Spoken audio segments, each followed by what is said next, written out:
Амралтын үедээ аялалтаа сайхан өнгөрүүлж байна уу үзэгч та бүхэндээ нэм гараг бүрийн энэ цаг мөчид хүрдэг анализ хөтөлбөрийн ээлж дугаар эхэлж байна. Хөтөлбөртэй хамтаагаарай. Энэ 7 хоног нэг улс төрч эрхмийн нэр халууцаж нийтээрээ бас хилцүүлэг өрнүүлсэн 7 хоног байлаа гэж ингэж хэлж болох юм а. Тухайлбал улсын хурлын гишүүн ерөнхийлөгч алсан Батулга төгрөгийн нүүрсний ордыг бас зарсан. Энэ зарахтаа бол хэд хэдэн хүмүүсээр дамжуулах хэлбэрээр зарсан гэсэн ийм мэдээлэл нь бол бас олон нийтийн дунд хилцүүлэг болж улс төрчдийн ярианы сэдэв боллоо гэж ингэж хэлж болох байгаамаа. Тэгээд төгрөг нуурын нүүрсний орд гэж ингэж энэ нэрлэгддэг энэ ордыг 250 сая $аар худалдаалсан гэдэг ийм мэдээллийг бол засгийн газрын хэрэглэх газрын дарга учрал бол мэдэгдчихлээ. За энэтэй холбоотойгоор бол бас асуудлууд хөгдөж ярьж байна. За төгрөг нуурын орд нь бол 1.3 сая $аар анх зарагдсан, түүнээсээ хойш дамжиж явсаар 250 сая $аар зарагдсан гэдэг ийм зүйлийг ярьж байна. Тэгээ стратегийн орд дотор бол зайлшгүй байх ёстой ийм ордоо гэсэн ийм тодтголыг бол засгийн газраас өгч байгаамаа. За төгрөг нуурын орд ер нь яг ямар орд юм бэ гэж тий. 5 толгойн бүлэг орд гэж монголчуудын одоо тэжээж байгаа Монгол улсын төсвийн орлогын дийлэн холонхыг бүрдүүлж байгаа төрийн өмчөнд байгаа энэ орд байна. За энэ ордтой холбоотой бас маргаан мэдээж ухаан удаг гэдэг энэ хэсэг дээр бол өрнөж байгаа МСС засгийн газар гэсэн энэ хооронд өрнөж байгаа яг энэ ордын дараа орох үс ийм нүүрсний нөөцтэй ордоо гэсэн ийм тодтголыг бол хийж байгаа. За нийтдээ бол нэг 15 их 80 төгрөг үнэлэгдэх ийм боломжтой төмөнд орох боломжтой ийм хөрөнгийг бол бас энд гацаачлаа л гэдэг энэ зүйлийг яриад байгаа. Тэгээ төгрөг нуурын хүрэн нүүрсний орд гэж энэ орд маань бол Төв аймгийн Баян сумын нутагт Улаанбаатар хоттой бол ойрхон 100 гаруй км-ийн цаана байдаг. Төгрөг нуурын нүүрсний бүлэг орд нь Чойр Нялагийн сав газарт хамаардаг. За доод цэрдийн настай хүрэн нүүрс бүхий давхарга эзэлдэг гэсэн ийм тодотголтой юм байна. За одоогоор талбайн хэмжээ нь бол 20-30 км ийм метр квадратыг бол эзлэхээр хаашаа нэг 30 орчим километр нутгийг эзлэх ийм хэмжээний том орд. За 3 тэрбум тонны нүүрсний нөөцтэй гэдэг бол бас нэлээд өндөр нүүрсний нөөцтэй ийм ордод орох юм а. За төгрөг нуурын бүлэг ордод бол нэг 7-8 компани бол яхаарахгүй лиценз эзэмшиж байна. Тухайлбал төгрөг нуурын энержи гэж компани лиценз эзэмшдэг. За төгрөг нуур девелопмент гэж компани мөн лиценз эзэлж байна. Цэцэнс хоолдон гэж компани эзэлж байна. Комонконс гэж компани, төгрөг тал гэсэн компаниуд бол төгрөг нуурын бүлэг ордын лицензүүдийг хуваагаад эзэмшиж байгаа ийм дөрвтэй байна. За дээр компаниуд батлага яаж ямар хамааралтай байгаа юм бэ гэдэг энэ асуулт урган гарна. Батлага яаж яваад энэ одоо яригдаад байгаа энэ бичигдээд байгаа 5-6 компани дээр хамааралтай болчихоо гэсэн ийм асуулт урган гарах юм а. Тэгэд энэ дээр бол яг шууд Батулга гэдэг нэр бол энэ компаниуд дээр хувь эзэмшил, за эсвэл одоо энэ компаниудын гүйцэтгэх зэрлэг, за нөгөө талаас эцсийн өмчлөгч гэдэг ингээд энэ дээр бол нээлттэй мэдээллийн сан дээр бол байхгүй байгаа. За харин хөөгд үсэх юм бол энэ дээр бол орж ирдэг ийм дэвзүр байгаа. За төгрөг нуурын энержи гэж компани байгаа. Энэ компани бол сүүлчийн эзэмшигч буюу эцсийн өмчлөгч нь бол Боожогийн Норов самбуу гэж энэ эрхэм байдаг. За энэ эрхэм явсаар угаад Батулгын 2007 онд байгуулж исэн компани бол хамааралтай нэгэн болж ингэж байдаг юм а. За тэгээд Camex гэдэг энэ компаниг бол 2007 онд Батулга бол үүсгэн байгуулсан гэдэг ийм мэдээлэл байгаа. Гэхдээ одоо бол энэ компанийн бүртгэл дээр бол улсын хурлын гишүүн Батулгын нэр бол байдгүй, Халтмаагийн Батулгын нэр байдгүй. Харин энэ Боожогийн Норов самбуу гэж хүний нэр бол энэ компани хамаарал өгөх этгээдүүд дотор бол байж идэг. За энэ Camex компани нь болохоор энэ төгрөг нуурын энержи гэсэн компани хувьцааг бол эзэмшдэг ийм холбоотой компаниуд байгаа учраас энэ дээр бол холбогддог юм а гэдэг зүйлийг улсын хурлын гишүүн Дамдин юм бол Live TV цэгийн энэ сайтын факт чек нэвтрүүлэгт бол ярьж исэн ийм бичлэгээс бас зохиос дурдвал хүргээд явъя. Би очвол сайтыг ярьж байгааг бол 100% дэмжиж байна. Хамтраад энэтэй бол тэмцээн явахд бэлэн байгаа. Хулгайч хүн хулгайчийг бариараа гэж хамгийн чанга оролддог гэж. Стратегийн ордуудыг ярих гэж байна. Тэгээ яриа явж байна. Үндэсний баялагын сангаа харивчүүл ард түмэндээ одоо байгалийн баялагынхаа өр өгөөж өгөөг гэж байна. Одоо энэ зарчмыг бол засгийн газар гаргаа явж байгаа. Их хурлын гишүүн болгонд дэмжээл явж байгаа. За хувийн хвшлийн компаниуд ч гэсэн бас дэмжээ явж байгаа илэрхийлж байна лээ. Тэгээ гол асуудал юу вэ гэхээр бүгднгийн яриа. Стратегийн 39 орд байгаа. Стратегийн 39 ордоос хин яаж хулгай хийснийг эхлээс нь аваад ярих хэрэгтэй байхгүй юу? Учир сайд бол өнөөдөр ярьж байгаа төгрөг нуурын орд гэж багнуурын залталт байж байгаа. Энэ маш том орд шүү дээ. Стратегийн нөөц одоо 39 ордын дээрээс хоёрт ордог том орд. 2007 оны хавьд энэ дээрэмдүүлсэн. Дээрэмдүүлэхдээ Camex гэж компани байсан юм байна лээ. Тэр Camex гэдэг компаниг бол ерөнхийлөгч байсан Баттулга гэж хүн үүсгэн байгуулсан.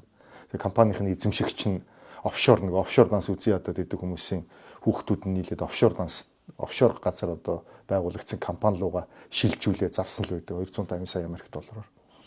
Хонконгийн хөрөнгөний биржийн мэдээлэл дээр байна гэж хэвлэл мэдээлэл зөндөө шуурсан шүү дээ. Энэ Баянголыг авсан, Махын Биксийг авсан тэр нэг Сингапурч хөлөө хятадч хөлөө хамтрагч байдаг үстэй. Тэр хамтрагчийн хүүхдийн нэр дээр өөрийнх нь хүүхдийн нэр дээр тэр компани байж л үйдэг юм байл шүү дээ. Байсан юм байна л шүү дээ. Тэр энэ мэдээллүүд дээр бол бид нэр зарчмаараа явах хэрэгтэй байхгүй. Улс орон даяар тойроод гигэн ариухан их орондоо хайртай хүний дүр гаргаад яваад байгаа боловч бодит байдал дээр цагаан дээр хараар бичсэн баримтууд нь нийтээр гараад явж л байгаа шүү дээ. Тэгээ мэдээллүүдээр гарцсан л байна. Тэрийг харах хэрэгтэй байхгүй. Ард түмнийг тэнэг гэж бодож ирээсээ болохгүй. Тэгэхээр одоо энэ стратегийн ордуудыг ярих гэж байгаа бол нэг мөсөн л ярих хэрэгтэй. Бүгднгийн зэрэг оруулж ирэх хэрэгтэй. Улсын хурал тогтоол өргөн барих гэж байгаа засгийн газар өнөр нь оруулж ирэх хэрэгтэй. Тухайлж ярихгүй. Бүгднгийн өргөн бариад тус бүрчлэн ярьж байгаа л асуудлыг шийдэх хэрэгтэй. Тэгэхээр би очвол сайдын ярьж байгааг бол 100% дэмжиж чинь. Хамтраад энэтэй бол тэмцээн явахд бэлэн байгаа. За төгрөг нуурын нүүрсний бүлэг ордод лиценз эзэмшиж байгаа дээрх компаниуд нь Монгол, за Хятад, Япон, Сингапур гэд эдгээр улсуудын иргэд байгаа. За зарим нь бол хамтарсан хэлбэрээр, зарим нь дангаараа бол энэ компаниудаа эзэмшдэг. За нэг компани нь бол нөгөө компанийхаа толгой компанитай хамааралтай, хоёр компани нэг компани дээр очиж хувьцаа нийлдэг ч гэдэг юм уу. Иймэрхүү зохицуултууд байгаа учраас энэ бүлэг орд дээр бол Баттулга гэдэг улс төрч бол хамааралтай юм а гэдэг энэ зүйлийг бол улс төрийн хүрээнийхэн яриад за нөгөө талаасаа бол хөвгцсөн мэдээлэлүүд бол гараад эхэлж байгаа гэж хэлж болох юм а. За үүнээс гадна бас нэг сонирхолтой зүйл уншигдана. Энэ дээр болохоор бас нэг компани дээр нь бол Голомт банкны эзэн Баясгалан гэдэг нөгөө эрхэмээ маань нэр бас энэ төгрөг нуурын бүлэг ордын нэг лицензийг эзэмшиж байгаа компани дээр бол бас гарч ирж холбогдож байна гэсэн ийм мэдээлэл бол захим сүлжээнд явж явах жишээтэй. За улсын хурлын гишүүн ерөнхийлөгч асан Баттулга энэ үед бол Сингапур, за Хятадын компаниуд 250 сая $, энэ бүлэг ордыг худалдаж авсан гэсэн ийм мэдээллийг бол засгийн газрын зүгээс бол өгж байгаа. За нэг талд нь гаргаж шийдэхийн тулд засгийн газар бол 7 хоногийн хугацаатай үүргийг бол өгж байна гэсэн ийм зүйлийг бол мэдгдсэн байгаа. Энээс хараад үзэх юм бол ямар ч байсан засгийн газар энэ стратегийн 39 ордыг шинээр бүртгэх авахтаа бол энэ төгрөг нуурын бүлэг ордыг бол зайлшгүй авна. Энэ бол 3 тэрбум нүүрсний нөөцтэй том орд учраас энэ орд бол 250 сая $, зарагдсан гэдэг энэ схем, энэ мөнгөний энэ урсгалаа бол шийдвэрлээд засгийн газартай бол хилцээлд орох ёстой гэсэн ийм зүйлийг засгийн газрын хэрэглэх газрын дарга учрал тайлбарсан юм а. Төгрөг нуурын ордыг 1983 оноос хойш хайгуулын хийгээд нөөцийн тодорхойлсон. Тэгээд ер нь бол нэг 3.1 тэрбум тонны нөөц байна гэдэг ийм одоо судалгаанууд гарсан байдаг. Үүн дээр олон компаниуд үйл ажиллагаа явуулж хайгуул хийж нөөцийн тодорхойлсоор ирсэн. Тэгээ миний их хурлын чуулган дээр яриад байгаа асуудал бол үнэ. За үүн дээр тэр төгрөг энержи компани 4 лиценз эзэмшдэг. Тэгээ би бас хариуцлагатайгаар хэлэхэд янз бүрээр одоо бас мэдээлэл дээр хүмүүс одоо буруу ташаа ойлголт өгж байгаа шүү. Тэгээ би одоо улсын их хурлын гишүүн Монгол улсын төрийн тэргүүнээр ажиллаж исэн Баттулга гойд хандаж хэлье. Та бол энэ стратегийн 39 стратегийн ордод хамаардаг төгрөг нуурын ордыг зарсан чинь үнэ. Зарахтаа Виржиний аралд бүртгэлтэй Well Delighted Limited, Brave Line, Сингапурт бүртгэлтэй Camex Pte Ltd, Хонконгод бүртгэлтэй Minhong гэдэг компаниар дамжуулж энэ компаниудыг оролцуулж үндэстэн дамсан санхүүгийн схем хийж 250 сая $-аар зарсан чинь үнэ. Дээрэс нь та бол Монгол улсын ерөнхийлөгчөөр ажиллаж исэн чинь ч бас үнэн. Мөн баялагийг иргэддээ өгье. Байгалийн баялагтай эзэн болёо гэж ярьж яваа чинь бас үнэн. Тийм учраас би бас баялагын сангийн хуулийн ажлын хэсгийн ахлагчийн хувьар та өөрийн хутгсан энэ асуудлыг нэг талд нь гаргаж энэ олон компаниудтайгаа өөрөө учир холбогдлоо олж асуудлыг шийдэ гэдэг 7 хоногийн одоо хугацаа өгж байна.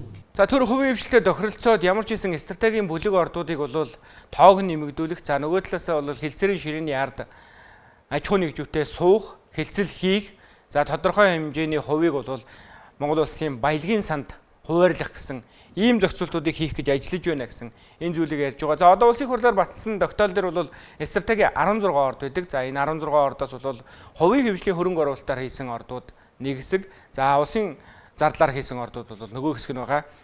Тухайлбал нүүрсээр ярьж байгаа учраас 5 толгойн бүлэг орд гэж байдаг. Энэ 5 толгойн бүлэг орд бол улсын төсвийн санхүүжилтээр бол хайгуулыг хийж нөөцийг нь тогтоосон юм орд. Гэтэл нэг хувийн компани лиценз эзэмшижсэн, лицензний төлбөр төлж исэн гэдэг шалтгаанаар бол нэг сайдын тушаалаар нэг хэсгийг нь авцсан. Энийг бол одоо яахааргүй хэлцээр цууна гэдэг ийм зүйлийг бол засгийн газар мэдэгдэж байгаа. Яг энэнтэй ижилхнээр 39 ордыг бол стратегийн энэ жагсаалтад давнаа гэдэг энэ зүйлийг яриад ингээд төвөрг нуурын орд буюу энэ ордыг худалдсан Баттулга ба түүний хамаарал бүхий этгээдүүдтэй бол энэ асуудлыг ярьж хэлэлцэж тохиролцох шаардлагатай болоо гэдэг ийм мэдээллийг өгж байгаа нь бол эргээд маш олон асуултын тэмдгийг араасаа дагуулж байгаа юм. За нэг хэсэг нь бол энэ стратегийн ордуудтай холбоотойгоор шууд явж байгаа маргаан байна гэж ингэж харж ах шиг байна. Энэ бол өнгөц төгөлт. Харин нөгөө хэсэг нь юу гэж харж байна гэхээр Баттулга гэдэг нэр дахиад энэ уул уурхайтай холбогдоод эсвэл ингээд ер нь жоохон тодорхой хэмжээнд яригадаад эхэлнэ гэдэг бол 2027 оны ерөнхийлөгчийн сонгуул бол бас энэ улс төрийн хүрээнд дээр бол нэлээд ширүүн эхэлж байгаа юм байна гэдэг ийм таамагийг ярьж болох юм. Энэ таамаг дээр юу гэж өгнө гэхээр энэ бол зүгээр хачир юм. Энээс цаашаа бас нэлээд олон өрнөлүүд, за ерөнхийлөгч нэр дэвших магадлалтай улс төрчид хоорондын тэмцэл, за мөн ирэх барьж байгаа 2 нам, 3 намын хоорондох толхилцол, энэ бүхэн нь бол эхнээсээ илэрч эхэлж байна гэсэн ийм зүйлийг ярьж байгаа маа. За ямар ч байсан 39 ордыг бол стратегид бүртгэж авна гэдгийг бол засгийн газар мэдгдлээ. За мөн өнөөдрийн засгийн газрын хуралдаанаар үндэсний баялагын сангийн хуулийн хэрэгжилт мөн Эрдэнэс 5-толгой компани ногдол ашгийг иргэдэд хуваарлах асуудлаар бол бас мэдээлэл хийж тодорхой одоо бас чиглэлүүд өгөгдсөн байна. Тэгэхээр үндэсний баялагын сангийн хуулийг хэрэгжүүлэх хүрээнд аж үйлдвэр эрдэс соёлын яамнаас стратегийн 16 ордын хил хязгаарыг тогтоох асуудлаар бас танилцуулсан. За мөн 2007 оны тогтоол төр байсан 39 стратегийн ордуудыг улсын их хурлд одоо өргөн барихаар бид нар шийдвэрлээд бэлтэж байна. Тэр эх 7 хоногт бол их хурлын тогтоолыг одоо боловсруулж засгийн газар дээр бол эцэслэн ингэснээр стратегийн 16 ордыг албан ёсоор одоо бас 39-өөр нэмэгдүүлэх буюу нийт 55 стратегийн ордыг одоо их хурлаар батлуулах асуудлыг бол их хурлд одоо өргөн мэдүүлэхээр бол бид бэлтгэж байгаа. За нийтдээ стратегийн нэг 55 ордтой болно л гэдэг ийм л амбицыг бол Монгол улсын засгийн газар бол гаргаж байна.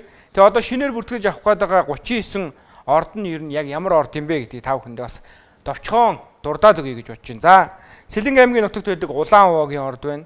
Дундгой аймгийн нутагт байдаг Өвдөг худгийн орд байна. За Өврангай аймгийн нутагт байдаг Баянтайгийн орд байна. За мөн Өмнө Говь аймагт байдаг Хар Тарвахтай орд байна. За мөн Доронтын Адуун Чулуун. За Дунд говийн Твшийн говь, Сүхбаатарын Тал булаг.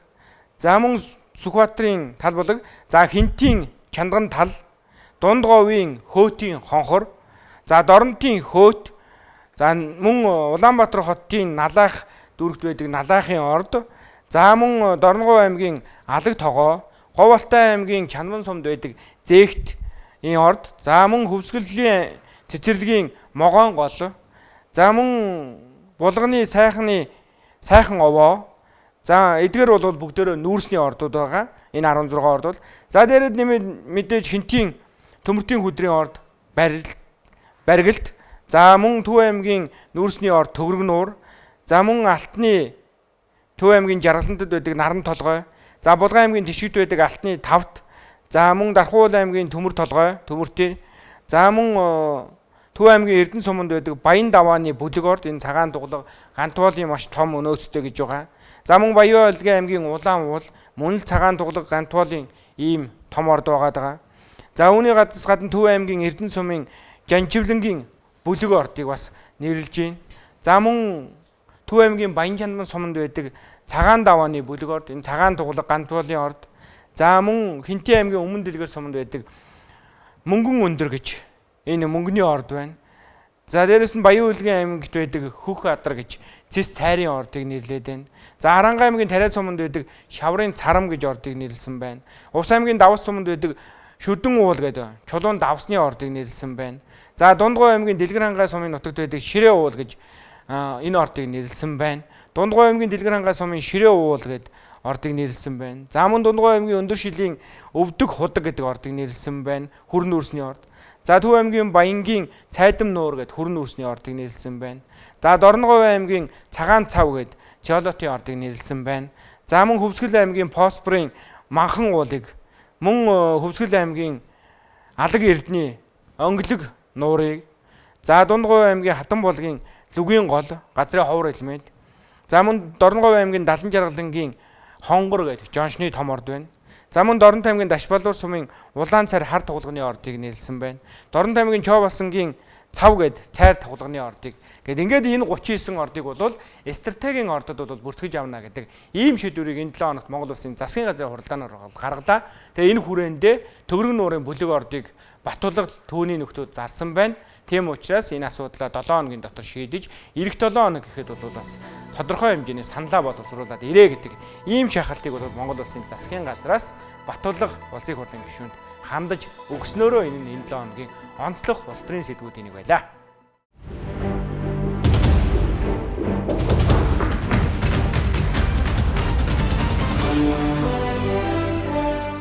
Улс төр бол нэлээд халуун өрнөж байгаа. Халуун дотроо бол юу гэж нэхэрэ хамтарсан засгийн газар хамтдаа яг ажил хийгээд байна уу? Эсвэл хамтдаа бэлэн хуваагаад байна уу гэдэг.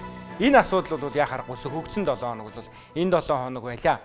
Учир нь юу вэ гэхээр Монгол Улсын засгийн газраас хэмнэлтийн тухай хуулийг улсын хурлаар батлуулж бид бол хэмнэнэ. Бид бол төрийн мөнгийг өргүүд зарцуулахгүй гэсэн ийм амлалтыг бол өгсөн. Гэвч нэг амлалт нөгөөх нь бол үйл хэрэг болохгүй байгаа. Ийм дүр зураг бол улс төрчдийн хувьд бол бас игдүүнийхэн сэдэв болчлоо гэж ингэж хэлж болох юм.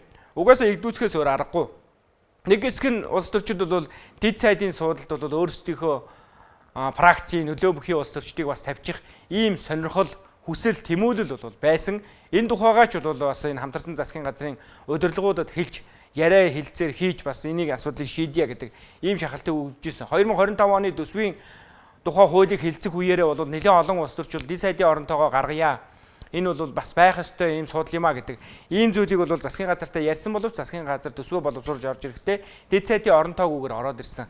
Харин өнөөдөр бол дэд сайдаас илүү цалинтай, дэд сайдаас илүү эрх ям бидэлдэг ийм хүмүүсийг бол намын бэлэн хуваах зарчмаар бол 3 нам бол тавиад ингэж явж байна. За тухайлбал бүтээмжийн менежер, хяналтын менежер гэдэг энэ албан тушаалуудыг Монгол Улсын засгийн газрын тогтоолоор бий болгочлоо. Тэгээ энэ тогтоолынхоо дагуу 400 орчим намчингуудыг төрийн өмчөд, үйлдвэрийн газар, төрийн өмчөд, харьяа байгууллагууд дээр бүтээмж сайжруулах нэрийдлэр менежер тавина.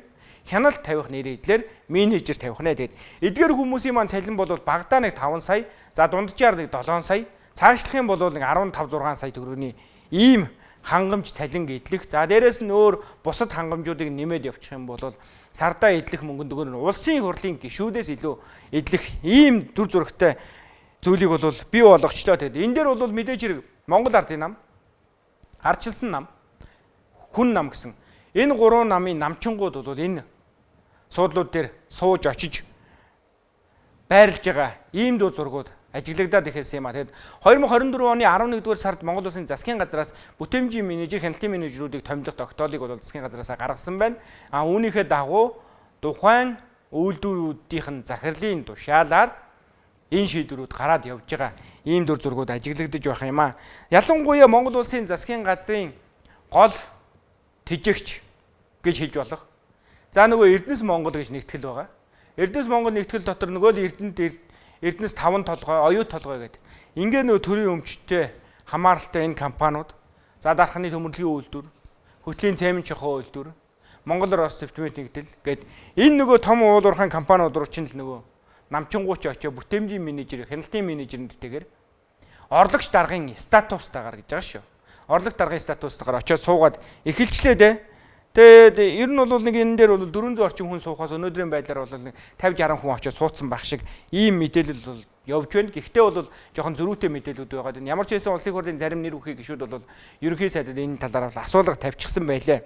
За тухайлбал хөгжлийн банкн дээр ардчилсан намаас аюур зан гэж хэрхэм очсон суугаад байж байна. Улаанбаатар төвлөрийн зам хувь нийлүүлсэн нэмгэмдгээс ардчилсан намаас Нүрзэд, за мөн Эрдэнэс 5 толгой компани дээр ардчилсан намаас Пунцэг, за мөн Эрдэнэ төлөвлөр дээр ардчилсан намаас Мөнх Жаргал, Эрдэнэс Монгол дээр орчилсан намаас Жавзан багнаар бол бас энэ бүтээмж хяналтын менежерээр томилогдоод цалингаа аваад эхэлчихсэн байна. За улсын хурлын гишүүн асан оюун чимгийн хувьд болохоор Монгол Ороос төвчмөл нэгдэл дээр мөн орлогчийн статустай бүтээмж хариуцсан менежерээр томилогдоод тэн дээр бол цалин мөнгө аваад гадаадад бүр хуралд ороод ингэ явж байгаа жишээ те. Дархны төмөрлөгийн үйлдвэрийн хяналт хариуцсан менежер Отгүй гэж нэрхэм. За мөн бас бүтээмж хариуцсан менежер Баяр Билэг нарыг бол томилсон ийм мэдээлэл бол гарсан байна. За нийслэлийн төвшөнд бол нийтдээ 5 орлогчтойгоор ажил нь энэ дотор бол бүтээмжийн менежерүүдийг бас давхар тавьсан байгаа. Яг албан ёсны 2 орлогчтой нийслэлийн засаг дарга Нямбатар бол ажиллаж байгаа. Гэтэл дахиад нэмээд нөгөө энэ хамтарсан засгийн газрын тохиролцооны үндсэн дээр бол ардчилсан намаас нийслэлийн иргэдийн хурлын төлөөлөгч Бадар Сан бол бүтээмж хариуцсан менежер тавьсан байх шиг байна. За мөн нийслэлийн засаг даргын орлогч асан нийслэлийн иргэдийн төлөөлөгчдийн хурал энэ төлөөлөгч Хос Баярыг бас менежерийн статустайгаар орлогчийн статустай болгоод томилчихсан байх жишээтэй. За мөн нийслэлийн засаг даргын агаар орчны бохирдлын асуудал хариуцсан энэ бүтээмжийн менежерээр бол нийслэлийн хүн намын дарга зол цаяаг томилсон гэсэн ийм мэдээлэл бас зарим нэг хэвлэлээр гарсан байх жишээтэй. За тэрүүн өмчит компаниудтай бол яг л ижлэхэн байдлаар бол нийслэл энэ төсөвдөр мөнгө суугдаад цалин мөнгө аваад эрх ямбаа идэлээд явах ийм л 3 орлогч болж байгаа шин. За нөгөө талаасаа 400 гаруй бүтээмжийн менежерийн сарын цалин зүгээр бид нар багадаа аваад үзэл тань 2000 ам доллар буюу 5-аас 7 сая төгрөг гэдэг ингэ бодоод байгаа. Тэгээ хэрвээ энэ хിവэрээ явах юм бол 400 гаруй хүнд яг энэ цалин өгнө гэж бодох юм бол ерөөсөө сард 2 тэрбум төгрөгийг энэ төрийн өмчит компаниуд энэ бүтээмж хариуцсан менежер, хяналт хариуцсан менежер нэртэй намчингуудад бол цалин болгон өгөх нэ. За жилдээ 24 тэрбум төгрөг болно. 7 саяар бодох юм бол энэ 34 тэрбум болоод. За 10 гаруй сая тэрбумаар 10 гаруй сая төгрөгөөр сард бүтээмж менежертэй цалин олгоно гэдэг юм бол энэ цаашлаад бүр 50-60 тэрбум төгрөг болоод ингээд өсөх юм байна. Энэ гэхдээ улсын төсвөдөр суугаагүй. Үнэ. Улсын төсвөдөр суугаагүй. Яагаад гэвэл төрийн өмчит аж ахуй нэгжүүд маань төрийн өмчтөл болохоос бизнесийн байгууллагууд. Тэд орлого олно, олсон орлогоосоо ажилчдынхаа цалин тавина. Тэгэхээр нөгөө олж байгаа орлого нь хэд вүлээ? Төрийн өмчит үйлдвэрийн газруу, төрийн өмчит компаниудын маань хэдэн хувь нь ашигтай ажиллаж байгаа байлээ гэдэг дахиад нөгөө асуулт чинь дахиад урган гарч байгаа. Нэг гараараа энэ ашиггүй ажиллаад байгаа аж ахуй нэгжүүдийг эмэгтгэнэ. Энэ ашиггүй ажиллаад байгаа аж ахуй нэгжүүдийг заримыг нь татан болгоно. Энэ дээр зэгслэг ажил хийнэ гэд Монгол Улсын засгийн газар яриад байгаа. Гэтэл нөгөө талдаа дахиад цалин авдаг, шимэгчилдэг намчингуудыг энэ албан тушаалууд дээр авчиад тавиад байгаа нь яг ямар учиртай юм бэ гэдэг ийм асуулт урган гарч байгаа. Төрийн өмчит 123 аж ахуй нэгж байгаа. Энэ дээр бол нэг 400 орчим хүнийг л бүтээмжийн менежер, хяналтын менежерээр авч тавих гэдэг. 43 нь бол бүр алдагдaltaй ажиллаж байгаа. Алдагдaltaй ажиллаж байгаа. 43 компани дотор бол 3 жил дараалан алдагдaltaй ажиллаад маш их өрөнд орчихсон ийм аж ахуй нэгжүүд байна. Тэгсэн ирнэл захирлууд нь урамшуул цалин аваад иддэг. Бүр хэцүүхэн байдалд орчихсон. Тэгэхээр дампуурх дээрээ тулчихсан 21 компани байж байгаа ч гэдэг. Тэгээ энэ 43 компани алдагдлын дүнг аваад үзэх юм бол 150 гаруй тэрбум төгрөгт хүрчихсэн гэсэн ийм мэдээлэл байна. Тэгэхээр нөгөө нэг бүтээмжийн менежерүүдэд өгөх гээд байгаа 50-60 тэрбум чинь энэ нөгөө алдагдaltaй байгаа компаниудын чинь бараг алдагдлынх нь 50%-ийг нь шийдчих мөнгийг бүтээмж менежер, хяналтын менежер гэсэн нөгөө намчингуудаа л өгөх болчиход байна да. Статусыг бүтэн зэгцэлнэ.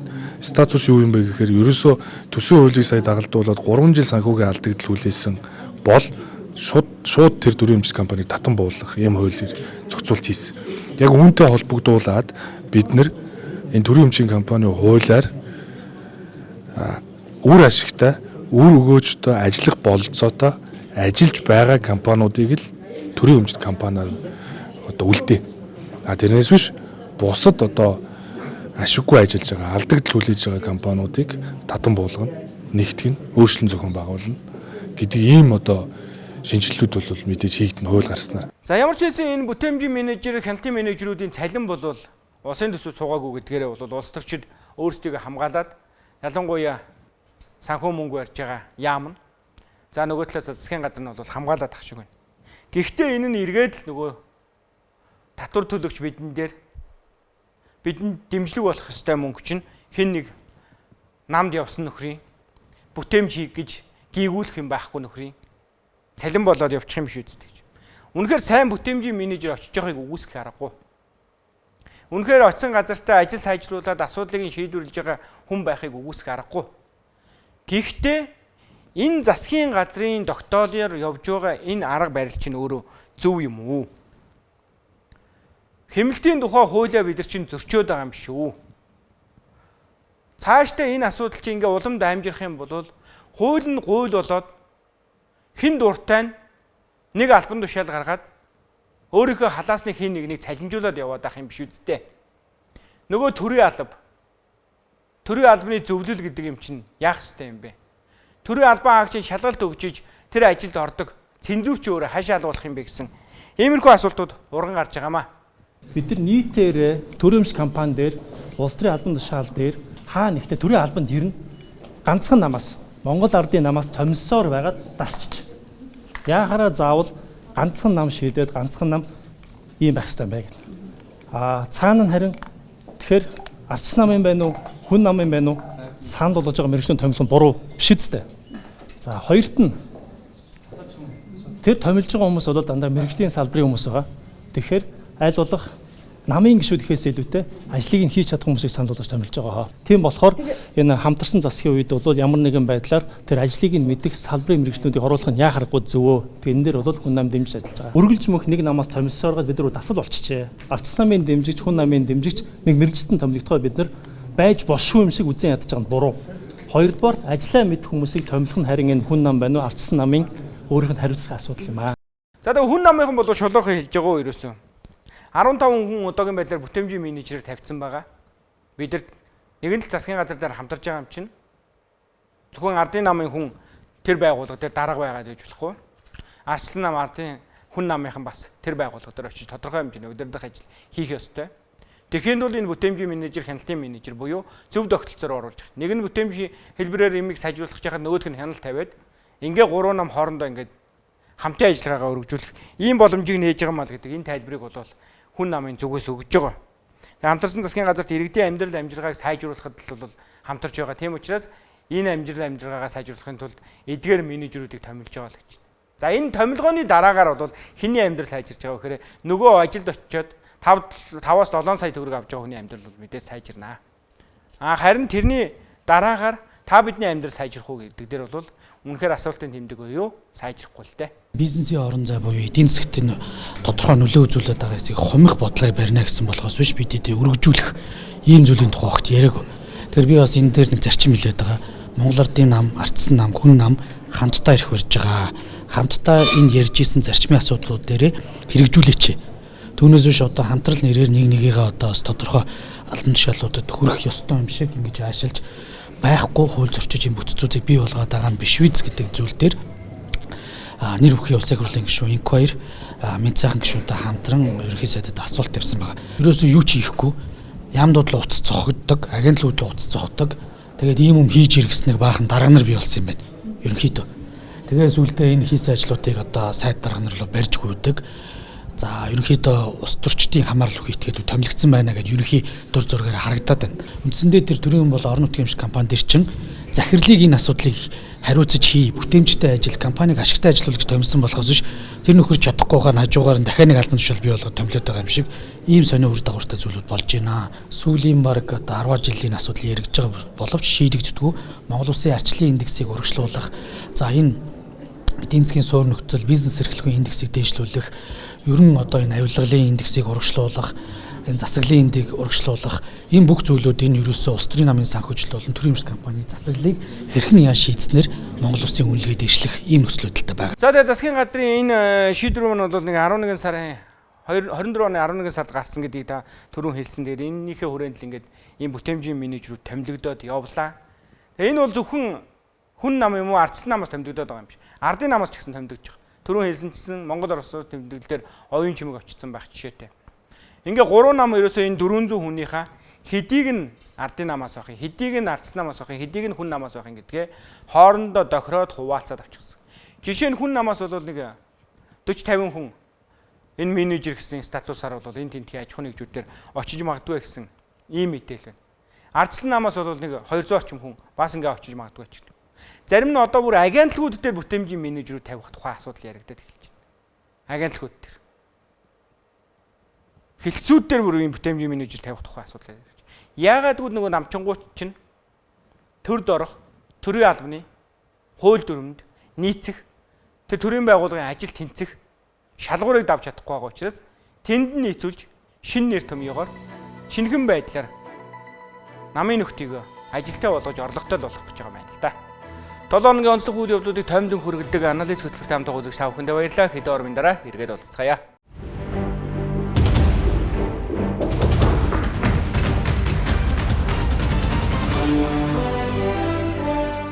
За Монгол онхны хар жигсаалт гэдэг сэдвийг бас хэдүүлээ хамтдаа хөндөе гэж байна. Учир нь юу гэхээр зээлийн мэдээллийн сангийн өөрчлөлтийг хийхээр Монгол улсын их хурлын гишүүн Бачуугар нарын гишүүд бол улсын хурлын хуулийн төсөл өргөн барьсан байгаа. Нэмэлт өөрчлөлтийн тухай хуулийн төслийг. За энэ хүрээндээ бол бас энэ хуулийг хилцэх хэсэг асуудал энэ 7 хоногт улсын хурлын чуулган дээр бол орж шийдвэрлэгдсэн байгаа маа. Тэгээд энэ бол маш хэрэгтэй. Иргэн та бидний амьдралд үнэхээр зайлшгүй байх ёстой ийм санхүүгийн том реформ гэж ингэж хэлж болох ийм хуулийн өөрчлөлт байгаа маа. Тэгээ Монгол банкны хар жигсаалт гэдэг ийм нэг харгас санхүүгийн ялтай систем байгаад байдаг. Энэ системийг байхгүй болгоё. За нөгөө талаас Монгол улсын зээлийн хүү, банкны зээлийн хүү өндөр гэдгийг бид нар бол байнга ярьж хэлдэг. Энийг бас уян хатан хэлбэрээр зохицуулах тэр зохицуултыг энэ хуулийн төслөөр оруулж өгье гэдэг ийм санаачлагыг бол улсын хурлын гишүүн Бачуугар гаргасан юм. Монгол банкны зээлийн мэдээллийн санд бол нэг 1.6 сая иргэний мэдээлэл бол байдгийг. Энэ мэдээлэл нөгөө арилжааны банкуд, банкуд санхүүгийн байгууллагуудад, за мөн өөрийн телефоны компаниудад ингээд зээл тавьсан. Энэ бүх хүмүүсийн мэдээлэл буюу 1.6 сая иргэний мэдээлэл өгч байгаа. Та бид хамтарсан хэлбэрээр зээл авчдаг. Гэр бүл ипотекийн зээл авдаг. Гар утасны зээл авдаг. Телевизийн зээл авчдаг. Ингээл энэ бүхэн чинь энд мэдээлэл болоод очиж идэг. Өнөөдөр миний мэдээлэл тэнд байж л байна. Тэгээ энэ мэдээлэл дотор байж байгаа хүмүүсээс 200 мянган нь бол нөгөө хар жигсаалт гэдэг буюу зээлээ төлөөгүй утсан, хоошилсан ямар нэгэн шалтгаантай байсан. Гэхдээ та бол хар жигсаалтын юм а. Дараа нь зээл авах боломжгүй гэдэг ийм шууд хатуу ял руу тулгачдаг. Энэ дээр 200 мянган хүн өнөөдөр байж байна. Тэгээ энэ жигсаалтаас гарахын тулд 6 жил хүлээдэг. 6 жил харгас угааз санхүүгийн харилцаанд ороход үнэхээр хүндрэлтэй болгодог 6 жил. Дэндүү хүнлэг бус шийдвэр угааз. Тэгээ энийг л ер нь зохицуулъя, янзлъя гэдэг ийм л хуулийн төсөл байгаа юм. Тэгээд одоо байгаа хар жигсаалтаа бол зээлээ 7 хоног төлөөгүй. Эсвэл нэг гадагшаага яваад 7 хоногийн дараа ирээ зээлээ төлдөг. Ингээл хар жигсаалтанд орсон. Тэгээ нөгөө зээл нь цаашаага сайн яваад идэг. Цаг тухайдаа төлөгдөд идэг. Маш үр дүнтэй байгаад идэг. Боловч нөгөө өмнөх 7 хоногоос болоод хар жигсаалтанд орсон. Эндээсээ гарахын тулд 6 жил хүлээж байгаа. Өөр ямар нэгэн зээлийн харилцаанд орох гэхээр нөгөө хар жигсаалтанд саадулчдаг. Ийм л байгаад байгаа. Тэгээ энийг л ер нь зохицуулах нь бол хамгийн гол чухал юм а гэдэг энэ зүйлийг яриад байгаа. Тэгээ Бачуугар гишүүний хувьд болохоор энэ төслийг санаачилахын тулд бол бас олон улсын нөхцөл байдлууд, зээлийн мэдээллийн сангийн энэ зохицуултууд дээр судалгаа хийсэн. 28 орн дээр бол судалгаа хийхэд бол манайх шиг ийм харгас бол систем бол байхгүй байсан гэдэг ийм тайлбарыг хэлцүүлгийн шатандаа өгж байгаа. Зээлийн мэдээлэл санд 1.6 сая иргэн 17 мянга гаруй аж ахуй нэгж нийт 4.7 сая зээлийн мэдээллийн өгдлийг хадгалж байна. Энэхүү их өгдлийн үр ашигтай ашиглах, зээлдэгчийн зээлжих чадварыг тоон мэдээлэлд үндэслэн үнэлэх боломжийг одоогийн үйлчлэл буй хуулиар бүрэн зохицуулагдаагүй байна. Санхүүгийн үйлчлэгний хамгийн таатай нөхцөлийг зөвхөн том аж ахуй нэгж барьцаа хөрөнгөтэй зээлдэгчнэр хүртэхээс гадна санхүүгийн сахилга батаа иргэд аж ахуй нэгжүүдийг урамшуулдаг нөхцөлийг бий болгох боломжтой. Өөрөөр хэлбэл санхүүгийн сахилга батаа иргэд аж ахуй нэгжүүдийн зээлжих чадварыг барьцаанд тулгуурлаж биш, их хөгжил дэвшил технологи ашиглан тогтоож уян хатан нөхцөлтөөгөөр зээлдэгчийн оноонд суурилсан санхүүгийн үйлчлэгээ нэвтрүүлэх эрх зүйн орчныг бүрдүүлэх шаардлагатай байна. Нөгөө мэдээлэл тодорхой хэмжээний өөрчлөлт орж байгаа. Тэрнийг хянах боломжийг олох дээр бас нэлээд сайн анхаарч хэрэгтэй гэж бодож байгаа. Тийм учраас хуулийн төсөл дээр бас энэ талын мэдээлэл хангалттай орсон байна уугүй юу гэдэг. Яг энэ талаар яриад байна вэхээр нэгдүгээрт бол мэдээж одоо зээлийн онооны систем гаргаж байгаа байгууллага бол зээлдэгчдийг тодорхой одоо зээлжих зэрэглэлээр нь ангилаад эхэлнэ. Тэнгүүт одоо тухайн хүн маань одоо тухайн хүний одоо өгөгдлүүдээс хамаарат хит ялгаатай ялгуурлагдсан гадуурхагдсан байдлаар ч юм уу тэгж үнэлэгдэж болохгүй. За энэ тал дээр бол одоо бас Дэлхийн банкны 2022 оны бас юм тайлан гарсан байдгийн билээ. Тэрийг дээр бас манай төсөл боловсруулж байгаа улсууд бол судалсан байх гэж бодож байна. Тэр учраас бид түрүүн хуулийн заалтыг Монгол өнгнөөс баталсан зарчмын дагуу гэж өөрчлөх нь зөв юм биш үү гэдэг санал гаргаад ирсэн байна. Тийм учраас За тэгээ иргэн ямар нэгэн банкны харилцагч болоход банкуд дотоодоо үнэлгээний системтэй байдаг. За Уганбаяр. Уганбаяр гэдэг хүн бол өмнө нь бол манай банктай ингэж харилцаж ирсэн байна. Энэ харилцааныхаа хүрээнд ийм ихтгэл төрүүлэхээр юм байна. Эдэн төгрөгийн зээлийг тэдэн сарын хугацаатай тэдэн хувийн хүүтэйгээр гаргах боломжтой байна гэж. Энэ бол банкны эдийн засагчдын бүхэл бүтэн том судалгаанууд гэсэн үг. Тийм учраас энэ системтэй л зээлийн мэдээллийн системээ нөгөө зээл авсан, зээл авах гэж байгаа энэ хүмүүсийнхээ системтэй уялдуулчихъя л гэдэг ийм зүйлийг л энэ хуулийн төслийн гол санаачлах нь бол явж байгаа юм л. За нөгөө талаас зээлийн хүү буурах боломжууд нэгднэ гэж. Яаж буурах юм бэ? Яагаад буурах юм бэ гэдэг асуулт уран гарч байна. Тэгсэн чинь банк одоо үнэлэхийн тулд хоёр банк хооронд нь ингээд харьцуулт хийхэд бол олон хоног шаарддаг. Тодорхой хэмжээний зардал гардаг юм байна. Банкны нийт зардлын 63%-ийг бол үнэлгээний систем нэгдсэн байдлаар ингээ хийгдчих юм бол бууруулчнаа л гэдэг энэ зүйлийг ярьж байгаа. Тэгээ хадгалан хэмжээний хүү гэж бид нар их ярьдаг. Тэр хадгалан хэмжээний хүүгээ бууруулад мөн зээлийн хувийг бууруулад эрсдэлгүй болох энэ харилцан тохиролцол бол бий болох юм аа гэж. Онооны системтэй болсноор бол бас иргэн ч гэсэн өөрөө өөрийгөө урамшуулах хариуцлагатай болох энэ санхүүгийн зөв харилцаар руу орно. Иргэн яагаад гэвэл өөрийнхөө оноог хасуулахыг хүсэхгүй. Одоо болохоор харж ихсаалтанд орно гэдэг харж ихсаалтанд орчдгоо л гэж яриад байгаа учраас тэр иргэн өөрөө хизээ харж ихсаалтанд орчих үлээ гэдэг тэр эрсдлээ тооцоолох ямар ч нэгэн боломж байхгүй байгаа учраас энэ дээр хаалттай болчихдог. Харин онооны систем явчих юм бол иргэн өөрөө онооны системийг мэдж байгаа оноогоо хасуулахгүй тул тэн дээрээ бол хяналтаа тавиад ингээ явчих боломж бүрднэ л гэдэг энэ зүйлийг бол хууль санаачлагчдын зүгээс тайлбарлаад байгаа. За нөгөө талаас заавал өндөр байцаа шаардах гэдэг байхгүй. Тэр онооны систем нь өөрөө байцаа болоод явчих. Ийм зохицуултууд ороод явах учраас энэ бол зээлийн мэдээллийн сан дээр маш том эргэлт болно л гэдэг энэ зүйлийг ярьж байгаа. Тэгээд Монгол банк бол мэдээж энэ хуулийн төсөлтэй холбогдуулаад журмыг батлах юм билээ. Энэ журман дээр бол наривчлсан зохицуултуудаа хийж өгөөд энэ асуудал урагшаа явна л гэдэг ийм тайлбарыг хууль санаачлагчид олон улсын их хурлын гишүүд бас яриандаа тодтогч байсан. Хэрвээ хөгжлийн банк болон одоо тусгай сангуудаас зээлээ төлөөгөө тохиолдолд хамруулахгүй гэж. Тэгэхээр энэ дээр би тухайлан асуучмаар. Боловсролын зээлийн сан тусгай сан. Тэгэхээр болсон зээлийн сан дээр үүргээ гүйцэтгээгүй одоо хүүхдүүд энэ нэгсэндээ хамаарахгүй гэсэн үг. Нэг гол санаа нь бол хэрвээ давагдчихгүй хүчин зүйл болоод уур усны аюул гал төмөр ч юм уу альцвал ковид гихмичин тухайн иргэнээс аж ахуйн нэгжээс хамаарахгүйгээр орлого нь хаагдсан бөгөөд тодорхой хэмжээ уян хатан байдалтай ханднаа гэсэн залт оруулсан. Гэхдээ энүүнд дахиад чухал залт байгаа. Хэрвээ төрийн мөнгө хөгжлийн банкны зээл бусад засгийн тусгай сангаас зээл авчаад тэгээд төлөхгүй байгаа бол энэ залт санаа хамаарахгүй. Яагаад гэвэл жишээлбэл хөгжлийн банкнаас авсан иргэн аж ахуйн нэгж өөртөө үйлдэлээр тодорхой хэмжээний давуу байдал үүсгэж байгаа юм. Тэр нь бол юу вэ гэвэл урт хугацааны бага хүдэ зээл авчаад тэгээд үндсэн зорилгоо биелүүлэхгүй. Асуухаар юу гэдгүү гэхээр төрөөс дэмжлэг багхгүй. Аль эсвэл янз янзын шалтгаан хэлээд идэг.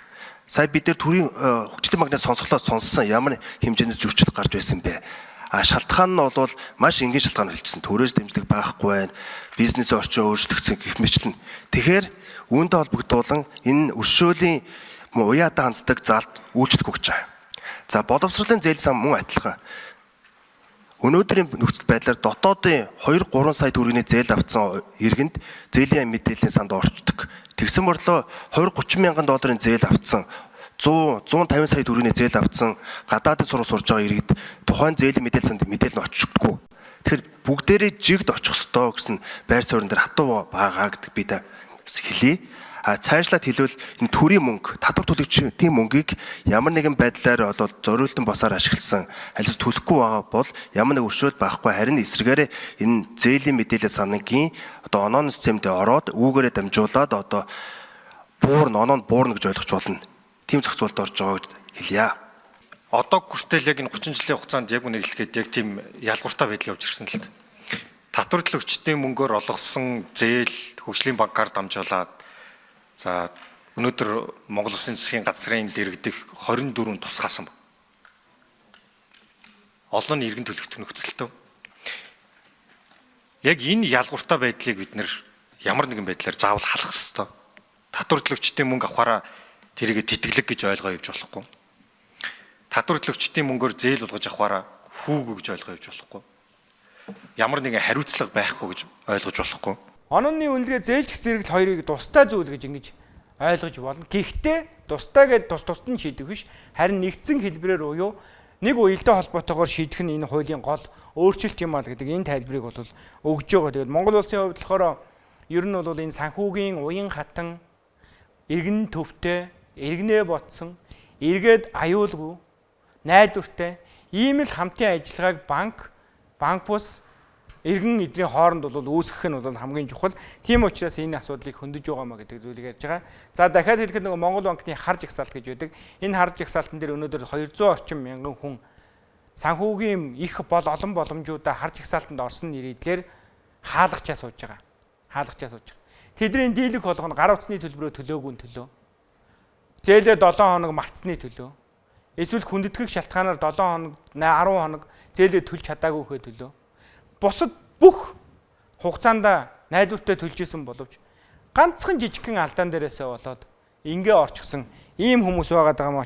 Тийм учраас арилжааны 13 банк 400 гаруй банк ус санхүүгийн байгууллага байгаа 1.6-аас зол сая иргэний энэ бүх мэдээллийг за 17 мянган аж ахуйн нэгжийн энэ мэдээллийг хооронд нь уялдуулсан, онооны систем рүү оруулсан, эргээд итгэлцлийг бий болгосон. Тэгээ нөгөө харж ихсаалт гэдэг зүйлийг байхгүй болгоод онооны системээс шалтгааж зээл авах боломжууд нь өсч буурж идэг. Харин нөгөө талаасаа энэ зээлийн хүү бас уян хатан хэлбэр рүү ороод буурах энэ бүх тогтолцоог хийсэнд хуулийн өөрчлөлтийг хийхээр яригдж байна. Ингээ улсын хурал дээр энэ хуулийн хилцүүлгүүд бол цаашаа үргэлжлээ явна. Энэ үе дээр бол хуулийн төслийг илүү дэлгэрэнгүй ойлгох, илүү ойлгомжтой болох талаас нь бол хууль санаачлагчдын зүгээс ч гэсэн тайлбарлаж улсын хурлын гишүүч гэсэн хилцүүлгийн шатан дээр бол чамбар болох хаа гэж бодож байна. Улс төр нийгмийн эдийн засаг дөрвөнсөн онцлог үйл явдлуудыг та бүхэндээ тоймлог хүргэлээ. Эх 7 хоногт энэ цагтаа уулзлаа. Баяртай үзэгчдээ.